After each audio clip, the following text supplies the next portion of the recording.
Bom dia a todos os nossos amigos ouvintes do vlog do Conde Pedro do Villanueva.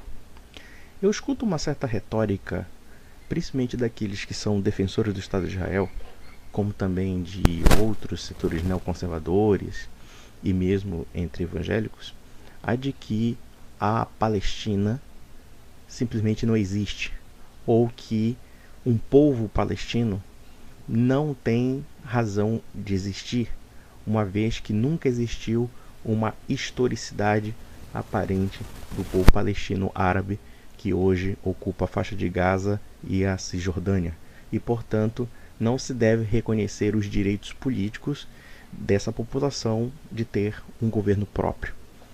O problema desse discurso é que se esbarra numa questão lógica.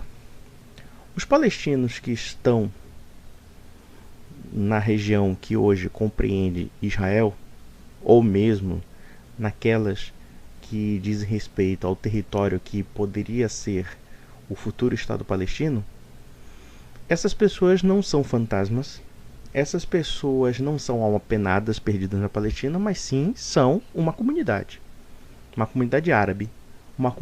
árabe regional.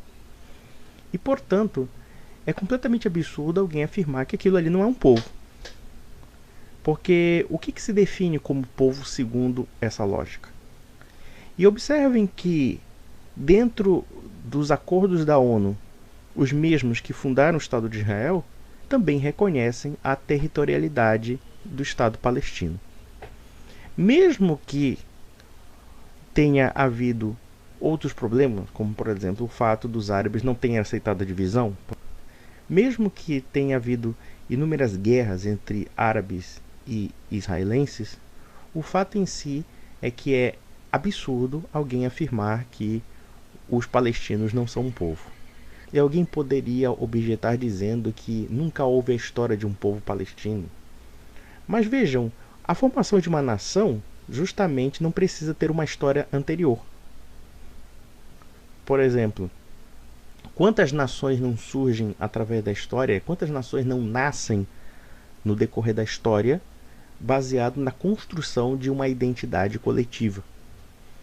E isso diz respeito ao próprio povo judeu. Porque se os palestinos hoje são apátridas, há pelo menos mais ou menos 70 anos atrás, os judeus também eram apátridas. Eram um povo apátrida, um povo que não tinha governo, um povo que vivia disperso pelo mundo. Ou pelo menos certos judeus, como no caso quem fundou o Estado de Israel foi os judeus da Europa, né? Porque não foi nem mesmo os judeus da Palestina, uma vez que até o século XIX havia judeus palestinos. Então, eu acho completamente absurdo alguém afirmar que os palestinos não são um povo. Me parece-me que muitas vezes, no afã de defender o Estado de Israel, as pessoas querem negar uma certa dignidade a essa comunidade que hoje em dia está sob o jugo israelense. E óbvio que nós não vamos negar os problemas relacionados ao reconhecimento do novo Estado palestino, já que nós sabemos que existem inúmeras hostilidades ao Estado de Israel, e, enfim, né, existem inúmeras situações que estão envolvidas, mas com certeza os palestinos são sim um povo. E no decorrer do processo da formação do Estado de Israel, os palestinos árabes construíram também a sua identidade. Construíram os seus arquétipos nacionais. E observem, por exemplo, uma outra objeção que eu escutei até de um amigo meu, afirmando que a OLP, que é a Al-Fatah, é uma criação do Estado soviético e não sei o quê, e portanto isso invalidaria as reivindicações nacionalistas dos palestinos e etc. Nós percebemos que muitas vezes a discussão entre Israel e Palestina sempre tem uma carga ideológica subtendida, e, portanto, muitas vezes acaba obstruindo os aspectos factuais que, de fato, são indispensáveis para se entender o problema. Ora, se o problema da Al-Fatah ou da OLP fosse o fato de ter apoio soviético ou de ter origem soviética ou coisa parecida, o Estado de Israel também tem origem soviética de alguma forma. Nós sabemos muito bem que, em 1948, quem armou Israel foi a União Soviética. Quem inclusive apoiou a fundação do Estado de Israel foi Stalin. E isso sem prejuízo, naturalmente, da graninha dos banqueiros Rothschilds e muitos outros aí. Então, quer dizer, certos argumentos, eles são tão capciosos que só por um certo grau de desconhecimento é que acabam predominando, justamente porque são discursos ideológicos. E existe um outro aspecto que eu acho problemático, principalmente quando há uma defesa um tanto irrefletida dos Estados Unidos e de Israel, inclusive de suas políticas, é a ideia de que há uma briga entre a civilização livre, a civilização cristã ocidental, contra o mundo muçulmano árabe totalitário, e contra a China, contra a Rússia, contra etc. O problema desse discurso, muitas vezes, é que ele escamoteia o fato de que Israel e Estados Unidos não estão preocupados com uma civilização. Aliás, não existe mais essa civilização cristã tão alardeada pelos conservadores. A civilização moderna é, pelo menos a ocidental, é iluminista, é laica, é liberal e genuinamente anticristã. O que não tira os fatores negativos das sociedades islâmicas, como também dos estados totalitários que hoje em dia existem na China, na Coreia do Norte, no Vietnã, ou então no modelo russo atual, que é uma coisa um tanto meio esquisita. Claro que nós não vamos afirmar que esses modelos sejam maravilhosos ou sejam também cristãos, muito pelo contrário. Todos os modelos em disputa pelo poder da atualidade, no poder mundial, poder hegemônico, poder geopolítico, eles são em geral anticristãos. Ou se não são anticristãos, são indiferentistas no âmbito do cristianismo. Ou mais, a retórica que se usa a respeito da defesa da civilização, a defesa do mundo livre, se esbarra no fato de que é um discurso ideológico legitimador de certas políticas que são muito mais escusas e que atendem apenas aos interesses de governos. Já voltando à questão palestina, vejam, por exemplo, o fato de que os liberais e os conservadores, ou neoconservadores, ou defensores da democracia liberal, alardeiam que Israel é uma democracia no Oriente Médio, não sei o que e tal, o que não tira os méritos de Israel em certos pontos. Mas, por outro lado, quando eles negam o direito dos palestinos de terem um governo, na prática eles negam o próprio liberalismo que defendem. Porque se o princípio da autodeterminação dos povos vale para os judeus, vale também para os palestinos. Então, por que um povo que viveu há pelo menos 1000 anos na região da Palestina, que pode ser Israel, enfim, é uma questão de nomenclatura, porque esse povo, de uma hora para outra, deve ser rejeitado o direito de ter um autogoverno? Qual é a argumentação em torno disso? A argumentação é de que eles são árabes, de que eles são muçulmanos. E isso porque nós temos que ver que dentro da comunidade palestina há também cristãos árabes, que são uma minoria, diga-se de passagem. E aí a gente volta naquele problema da discussão do Estado de Israel com relação à sua capital, Jerusalém. E muitas pessoas usam argumentos demasiado capciosos para não perceber o quiprocó diplomático que é essa decisão de Israel de afirmar de direito o que é de fato. Nós temos que saber que Jerusalém é a capital de Israel, pelo menos até 1967, quando, na Guerra dos 6 Dias, os israelenses tomaram Jerusalém Oriental dos jordanianos. Claro que os jordanianos também não são santos. Um tentou tomar o espaço do outro e quem levou a melhor é quem teve mais força. E foram, no caso, os judeus. Só que o problema é que muitas vezes a tomada de terras, como ocorreu, e isso, nós estamos falando de um país democrático, teve como preço uma verdadeira política de deportação e de expulsão da população árabe. O que pouca gente sabe é que na Guerra dos 6 Dias, quando Jerusalém Oriental foi tomada, houve uma política de assentamento em que os árabes foram expulsos de suas casas.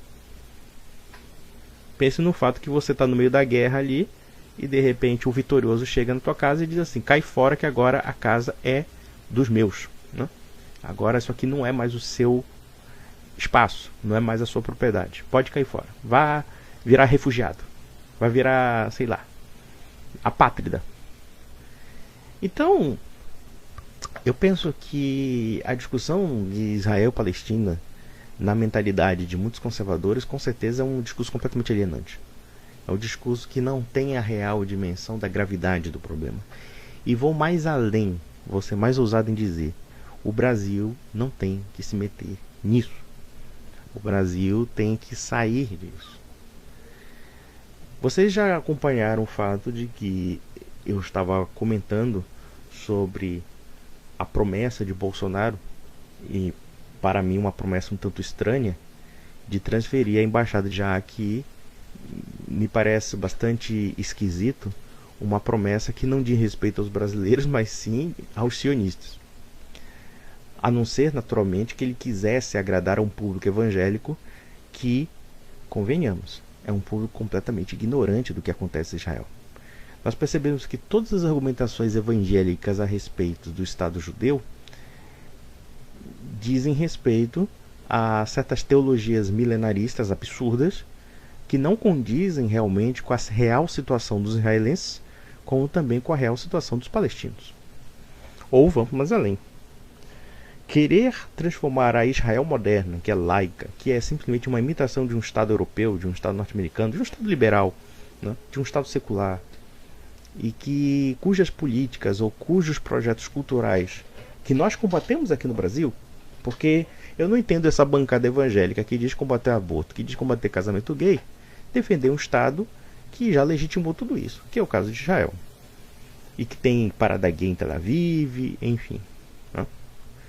Ou então um Estado que foi fundado por um grupo de pessoas que rejeita o cristianismo, que são judeus. É a mesma coisa que alguém, por exemplo, elogiar o mundo muçulmano pelo fato de, por exemplo, os muçulmanos terem aparentemente uma reverência a Jesus Cristo como profeta, ou então a Virgem Maria, enfim, né? Tem muitos católicos que caem nessa retórica idiota, diga-se passagem, porque nós sabemos que o Islã, em muitos aspectos, se assemelha às heresias do cristianismo, as heresias do arianismo, enfim, né? Ou seja, a tentativa de negação da trindade, de alguma forma. Não. O Islã é antitrinitário. E, portanto, a visão de Jesus Cristo é antitrinitária. Ou seja, Jesus Cristo não é Deus. Jesus Cristo é apenas um profeta. E isso por conta das influências, como já falei aqui, das heresias antitrinitárias que ocorreram nos primórdios da era cristã. Então, o Brasil, nas relações diplomáticas, deve permanecer neutro. E mais ainda, a demência que eu estou escutando de certas pessoas de afirmar que nós devemos, entre aspas, trocar o mercado do Oriente Médio e o mercado do mundo árabe simplesmente pelo mercado judeu e pelo mercado norte-americano, isso me parece de uma maluquice tal, de uma estreiteza de visão geopolítica, que só uma ideologia é capaz de explicar ou capaz de justificar. E alguém diz: os árabes não vão se recusar a comprar do Brasil, onde é que eles vão comprar? E não sei o que, não sei o que, não sei o que. Esse pessoal acha que o mercado brasileiro não tem concorrência na produção de alimentos. Por mais que nós produzimos comida mais barata, não quer dizer que os árabes, por uma questão política, não possam nos boicotar. Vejam que também nós não podemos cair na chantagem dos árabes para qualquer coisa. Mas, por outro lado, nós também não podemos nos envolver em políticas que não têm nada a ver conosco. Até o dado momento, todos os defensores da transferência da embaixada de Tel Aviv para Jerusalém não me deram uma resposta conclusiva, substancial, das vantagens de nós mudarmos em 180 graus a nossa política. Não me deram um único argumento. Com todo respeito, inclusive, aos meus amigos. Eu vi muita gente falando: não, porque Israel nós vamos ganhar dinheiro. Não vamos... Como ganhar dinheiro? Como assim? O PIB de Israel é menor do que o da Arábia Saudita. O PIB de Israel, se nós somarmos todos os países árabes, o PIB de Israel não dá conta daquilo que nós vamos perder. E mais, A balança comercial entre Brasil e Israel é deficitária, enquanto com o mundo árabe a gente ganha muito dinheiro. Então nós percebemos aqui a falta de reflexão. E aí argumento, não, mas nós temos que defender a civilização, nós temos que defender o Ocidente. Meus caros, vocês acham que Israel e os Estados Unidos ligam para isso? Israel e os Estados Unidos estão preocupados com uma geopolítica no Oriente Médio, uma relação de domínio dentro de uma região. E uma região de domínio por N razões. Primeiro, porque Israel é fronteiriço a vários países e ele precisa realmente ser hegemônico naquela região para sobreviver. Esse é o primeiro ponto. O segundo ponto é o petróleo. Os americanos compram muito petróleo do Oriente Médio, inclusive da sua aliada a Arábia Saudita. Então, por que nós vamos nos meter nessa briga? Vamos partir do pressuposto de que, de repente, os árabes continuem comprando os nossos alimentos, mesmo com o quiprocó que o governo brasileiro quer se meter com o Estado de Israel. Só que nós vamos ser envolvidos numa política que não é a nossa geopolítica.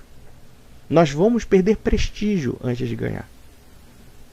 E alguém argumenta, mas Israel tem tecnologia do deserto para aplicar no Nordeste, etc. Olha, isso aí para mim é tudo retórica, porque tecnologia para aplicar no Nordeste nós podemos comprar sem precisar nos meter na política de Israel.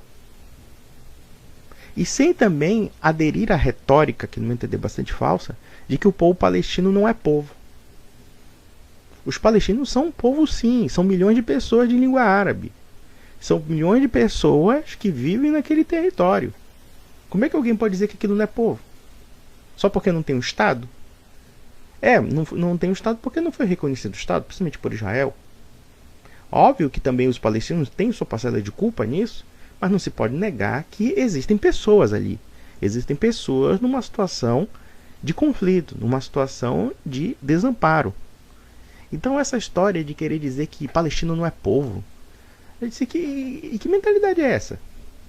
Vocês querem que um povo seja pátrida? Que eles fiquem ali perdidos ali, né? Que eles não tenham direito ao autogoverno para agradar o Estado de Israel?